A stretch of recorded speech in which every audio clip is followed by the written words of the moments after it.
Bom dia. Que Deus, nosso Pai, nosso Mestre Jesus, nos abençoe nesta manhã. Agradecimento a possibilidade de estarmos nesse momento reunidos, um bem maior para nós mesmos. E que a nossa energia seja transferida para aqueles que tanto necessitam. Principalmente os que sofrem com alguma dor. E é o nosso assunto de hoje. Bom, primeiro eu vou passar um pouquinho de algumas definições retiradas desse livro. É um livro que é difícil, tem um linguajar muito difícil, mas é muito profundo. E esse livro, que é o nome do livro, é O Problema do Ser, do Destino e da Dor. Claro que muito extenso o capítulo sobre dor, mas tirei algumas coisas. Então, fundamentalmente, que aliás, desculpa, quem escreveu foi o Leon Denis. Então, fundamentalmente considerada, a dor é a lei de equilíbrio e educação. Você sabe que a dor, ela nos iguala. Na hora que você tem dor, você é absolutamente igual a qualquer um. Porque ela não escolhe raça, credo, escolha sexual, conta bancária, cor de pele, nada. Na hora da dor, ela iguala a todos. Por isso esse equilíbrio. E ela é educativa, que é o nosso papo de hoje.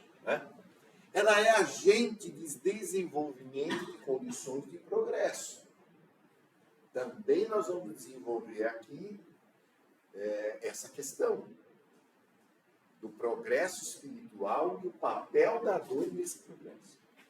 A sua ação é benfazeja para quem sabe compreendê-la, mas somente podem compreendê-la aqueles que lhe sentiram os poderes e efeitos. Que ela tem um papel e você tem que estar atento a ele. Só esses vão compreender e vão aceitar e vão usufruí-la. A dor física produz sensações. A dor moral produz sentimentos. Muito bem. Essa palestra me baseei no texto de Haroldo Dutra, mas eu quis trazer em forma de imagens. E mais algumas coisas que eu usei. Muito bem. Para começar, então, o nosso papo, eu vou ler um poema que foi escrito para Maria de Dolores, ela morou na Bahia. Um poema que foi psicografado por Chico Xavier. Então, eu vou ler com bastante calma e queria que vocês prestassem bem atenção o quanto ele é lindo, o quanto ele é profundo e quanto ele vai ser importante para a gente seguir o nosso raciocínio aqui nessa manhã. Hoje eu estou devagar, não é capaz de ultrapassar o tempo. Olha só, esse poema chama-se Dom de Deus. Então, olha só. Alguém um dia perguntou a Michelangelo, enquanto ele esculpia: Senhor, por que razão martelar esta pedra indefesa? Não seria mais justo deixar em paz no coração da natureza? O escultor, entretanto, respondeu simplesmente, sem alterar a voz: um anjo mora preso dentro deste bloco maciço e eu tenho um compromisso de trazê-los para nós.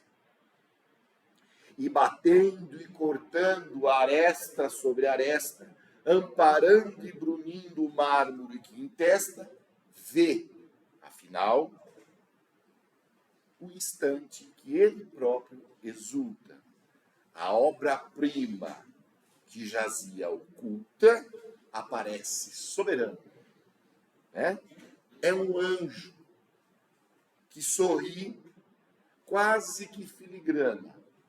Uma pedra, por fim, se transforma, compõe prodígios de forma e requintes de luz e de beleza humana.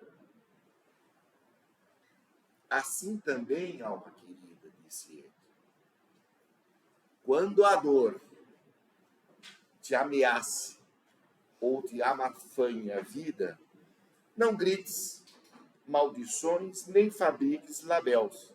A prova é a força que te aperfeiçoa. A dor nasce de Deus, por dom profundo que te arranca do mundo para brilhar nos céus. Maravilha. Então, começando com esse poema que nós vamos trabalhar os nossos assuntos aqui. Então, sobre as dores, olha só.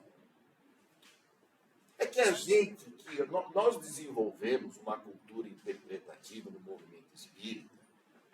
Tem gente até que fala que espírita gosta de sofrer, né? Mentira. De que a dor é apenas uma decorrência de expiação e prova. Não é só isso. Tá? Há dores que decorrem da expiação. Mas nós vamos mostrar aqui que não tem só essas dores. Tá? Eu vou mostrar aqui, para começar, um exemplo desse bispo anglicano africano, Desmond Tutu. Eu não sei se ele já falecido, esqueci de pesquisar. Ele morava lá na África do Sul, na época do apartheid, que era um racismo violento que acometia aquela população na época. E ele, depois, foi chamado por Nelson Mandela para ser seu ministro e acabou ganhando o Prêmio Nobel da Paz. Tá bom? Mas eu quero passar para vocês uma passagem que teve dele. Né? Um dia ele, contra esse racismo, convocou a população para fazer uma manifestação pacifista. Diferente da de hoje, de quebrar tudo, violência, estamos revoltados. Não, nós vamos para a rua em paz. Nós vamos tentar mostrar as nossas inconformações, mas sem violência. Muito bem. O governo, preocupado quando viu a quantidade de pessoas que ele pôs na rua, ficou preocupado e cercou um monte de guardas armados. Aí, quando eles já estavam lá, ele sobe no púlpito, no microfone, e fala bem firme e bem forte, falando para os guardas: não se preocupem, ninguém veio aqui fazer baderna ou violência, nem desrespeitar a ordem e a disciplina, porque Cristo nos ensinou a sermos éticos e morais. Porém, eu devo lhe dizer que os senhores já perderam. Eu já ficar nervoso. Os senhores já perderam. Porque o universo, ele é moral. Existe uma lei divina que rege o universo. E o governo de vocês é amoral. O tempo passa e o governo... Eles assumem lá todo o governo e acaba todo esse apartheid. Então, por que nós estamos... Porque a gente aprende isso no Livro dos Espíritos, que tem uma lei de progresso, que ele enfatizou no seu discurso. Existe uma lei de progresso, que tudo, ao contrário de Deus, vai acabar.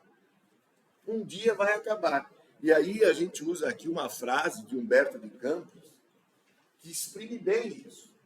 A esponja do tempo vai sugar todas as imperfeições do mundo. Ou seja, um dia vai acabar. nós vamos caminhar, queiramos ou não, para uma fase de ausência dessas amoralidades. Ou seja, não precisa se desesperar com o problema do teu filho, do teu esposo, da tua esposa, do seu parente, porque todos os defeitos têm prazo de validade. Nada vai ser curado para sempre. Então não é para desesperar, é para fazer com calma, né? Porque tudo tem prazo de validade. Muito bem. Porque no fim só vão ficar as virtudes dos seres e dos mundos. Esse vai ser o fim. E quem é que garante isso? Essa evolução de melhora, de purificação, a esponja do tempo que vai tirar nossas imperfeições. Quem que é? Apenas a expiação. Então nós vamos falar de todas essas dores. E expiação não é castigo. A expiação é uma cirurgia para extirpar, para arrancar o câncer espiritual. É para isso que ela serve. Tá bom? Eu vou contar até uma historinha de um exemplozinho da expiação. Existia um amigo do Chico, trabalhava com ele lá na casa espírita. Ele também era contador e tinha um escritório de contabilidade.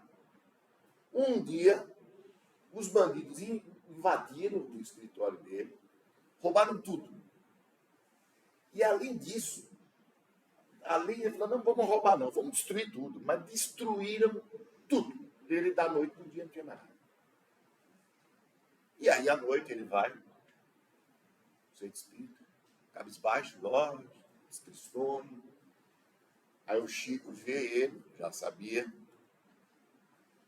encostou, deu um abraço, demorado, em silêncio, demonstrando o seu amor, o seu carinho.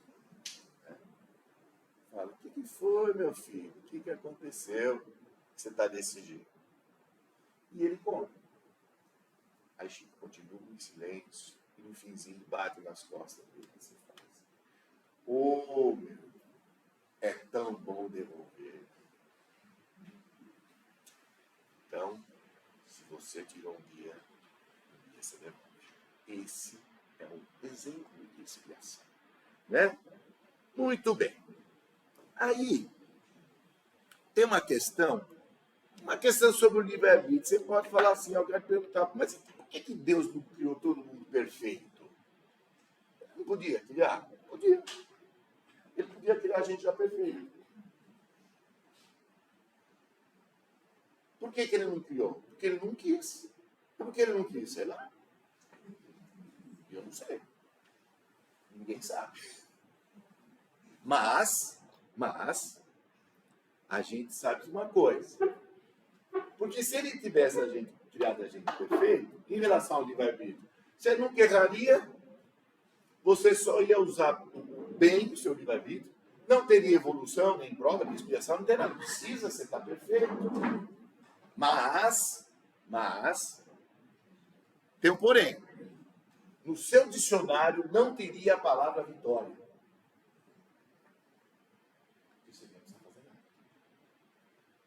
No seu dicionário não ia precisar ter a palavra esforço. E no seu dicionário não ia ter a palavra perseverança. Já está tudo pronto. Eu também sou da opinião do aluno. A vida é sempre sem graça. Bom, te sofre, né? Bom, muito bem. Para isso, então, parece como ele não nos criou perfeito, ele criou uma regra. Você vai subir todos os degraus. Vou te ajudar. Mas é você quem sobe. Nem eu, Deus, vou interferir no seu livre. Essa é a regra que ele fez. E aí, Deus não vai interferir. Mesmo quando você estiver fazendo a pior escolha do seu destino, ele não vai mexer. Ele vai deixar você fazer a sua escolha. Que essa escolha é de lesar alguém. Essa é a pior. É de causar o mal para alguém. Essa é a pior escolha do seu destino. É quando você faz o mal para alguém, você quer causar o mal para alguém, porque quem toma hoje devolve amanhã, certo? E isso quer dizer o quê? Então a gente chega numa conclusão que a dor da expiação é a dor que você causou por maldade. Você sabia que estava errado e fez. Então você vai ter que expiar. Você fez sabendo que estava errado. Essa é a lição que a expiação nos traz. Mas aí, tem a prova. Aí qual é a diferença? A prova é quando você faz uma escolha, ainda por ignorância, por inexperiência. Aí Deus faz o quê? É uma prova, um teste. Então você ainda tem inexperiência, então você erra. Mas aí o que ele faz? A bondade divina te dá de novo a experiência. Ele está de novo uma chance, a mesma experiência. Mas aí ele já dá um alertinho. Fica esperto. Né? Se liga. Eu vou te dar outra chance. Vou te dar outra chance. Essa é a prova. A expiação, você já causou mal, você não tem que passar. A prova não, você pode passar várias delas, você vai ter oportunidades de passar por elas. Todas para que nós possamos nos purificar e evoluir. Bom? Muito bem. Mas existe, então, como a gente estava falando, não é só dor de expiação de prova. Existe uma dor que é a consequência de você se tornar melhor. Essa dor, ela traz uma consequência de fazer o que é certo. De dor, uma dor de quem caminha à frente dos seus. É uma dor fruto do progresso. Vou explicar bem. Dor que faz o campeão, o herói. Sempre ele passa por uma dor profunda. A gente tem esses filmes aí, né?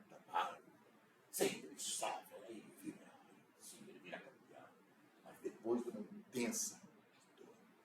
Dor daquele que programou lá no mundo espiritual e cumpriu. Que nós, que estamos aqui hoje, eu dando palestra, vocês escutando, pode ter certeza. Nossos companheiros foram, nós estamos. Nós programamos, eles foram e nós ficamos. Essa é a verdade. Então a gente tem que vir aqui para assistir palestrinha, estudar, tentar fazer o bem. Então, essa dor, esse aí já não, ele programa e cumpre. É alguém que já está um pouco à frente. Né? É a dor de quem ama. Você quer um exemplo? Você já viu uma mãe amamentando, cheia de ferida no bico? Ela chora, ela tá e ela amamenta. Ela está sofrendo de dor, em lágrimas, mas ela está amamentando. E se ela puder repetir, ela repete? Você vai ter outro filho? Tem, né? Essa é a dor de quem ama. Veja a diferença. Não é expiação, não importa. Alguém já está um pouco mais a fundo. Esse é o tipo de dor que fortalece. Essa é a dor que só o mármore que está sendo esculpido sente. Diz lá no poema inicial.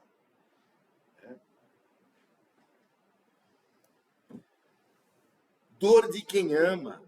É uma dor que no início até parece dor, mas depois ela se torna extremamente forte.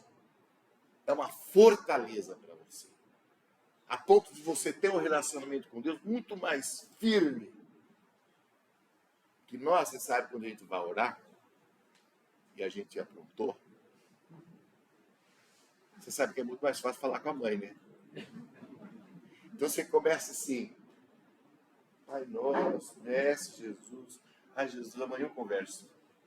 Mãe querida, você já vai para a Ave Maria, você tem mais liberdade, pode ver, como a gente fica mais solto de pedir para amanhã as coisas. Né? Então, aqui tem um exemplinho, e essa onda vai falar, porque é uma historinha de uma judia. Essa já tem a dor que ama, é uma avózinha que pega o seu netinho judeu, todo arrumadinho, sabe aquele judeu com chapéuzinho, com aquela coisa enroladinha assim, com roupinha, terninho? E ela saiu para passear na praia com ele. Veio uma onda, levou o menino. Ela nem se esperou. Olhou para cima, para Deus e falou assim, pode devolver meu neto. Veio outra onda, devolveu o menino. Ela foi lá, arrumou e falou, e falta o chapéu. Essa é a fortaleza de alguém que já passou por coisas tão grandes, muito amor. Ter essa firmeza de conversar com o Mestre, com o Criador e os nossos irmãos. Então, o espírito puro, ele é muito mais forte que um diamante. Ele é muito mais forte. Ele é feito de algo muito mais forte. Nós não temos estrutura psicológica para entender o quanto que o espírito puro suporta em termos de dor. Nós não temos estrutura para entender o quanto. Jesus deu só uma pitadinha. Mas é impressionante que a fortaleza que eles são formados depois de tantos anos, de tantas décadas, de tantos milênios, para ser essa força. E para isso eles passaram por dores. Hoje eles suportam. E da onde que a gente tira essa teoria? Sabe da onde a gente pode tirar essa teoria ou essa hipótese, ou esse exemplo? De Paulo e Estevão. Aqui é uma foto antiga, mostrando o apedrejamento de Estevão. Que a gente estava falando de mulher, que suporta dor, mas nós homens também. É fortíssimo. Porque eu, na primeira pedrada, já estava gritando. Certo ou não? Xingando. Mas nós não, homem não. Homem, uma gripe para ele é igual a dor do parto. Igualzinho. Mas brincadeiras à parte, lá está Estevão sendo apedrejado. Estevão estava recebendo tantas pedras que ele já estava quase desencarnando. Nesse momento vem Jesus. Jesus chega do lado dele e começa a acariciar o cabelo dele. E eles ficam sem falar nada, sem comentar o que Saulo está ali fazendo, sem comentar as pedradas, sem comentar nada. Ele apenas fica acariciando e ele olhando para Jesus. Em um certo momento, Jesus olha para Saulo, para Paulo. E Estevão intervém. Jesus, não fala nada para ele. Ele não sabe o que está fazendo. Ele é boa pessoa. Não fala nada para ele. Mas Estevão fala. E Estevão diz assim. Eu vou falar o sinédrio. O sinédrio é isso aqui, ó. Na língua hebraica, sinédrio era o local onde se faziam os julgamentos hebraicos na época. Esse é o nome hebraico. Então ele diz assim, o sinédrio tem 1000 modos de me fazer chorar, mas desconheço-lhe o poder de me fazer renunciar ao amor de Cristo. Vou repetir. O sinédrio, onde se julgava e fez ele ser apedrejado, tem 1000 modos de me fazer chorar. A nada. O que ele quer dizer? Não tem pedra que vai me fazer renunciar ao amor de Jesus Cristo. Não tem pedra. Pode atirar. Tá? Essas são as palavras de Estevão. Veja que fortaleza de espírito suportar essa dor. Então é isso que ele estava dizendo. Que não havia pedra que o fizesse desistir. Demonstrando um limiar de resistência à dor extraordinário. Essa dor que eu estou falando não é expiação. Expiação é prova. É a dor de quem já ama, que está pronto para passar por essas missões. Testemunhos. preparados. Vou dar exemplo. No fim, acho que estou no tempo, viu? Uma vez perguntaram para Rodin. Rodin foi o escultor que fez O Pensador. Perguntaram para ele, o mesmo exemplo que ele está falando. Como é que você conseguiu, de um bloco de pedra, fazer o Pensador? Ele respondeu, o Pensador já estava lá, eu só tirei os excessos. Não é verdade? Então, à medida que a gente cresce espiritualmente, a nossa, vai passando por essas dores, seja lá que tipo, a nossa resistência e esses instrumentos que vão lapidando a nossa alma vão aumentando. Tempo a tempo. E para encerrar, lá em cima, hein? Hoje eu estou britânico. E para encerrar, eu tenho uma notícia boa e uma ruim para dar para vocês. E é uma notícia, está numa notícia só. Que é o seguinte: vai doer, mas tem um anjo dentro de você que precisa ser esculpido para que você saia para esse mundo. Vai ser só tirar os excessos, tá bom? Então não fique preocupado que a turma foi, que nós ficamos. Mas tem um anjinho dentro de você que só está precisando tirar as arestas para que ele brilhe, assim como Miguel Ângelo fez com o seu bloco de pedra. Esse era o recado que eu tinha a dar para hoje. Boa semana a todos. Que Jesus nos acompanhe.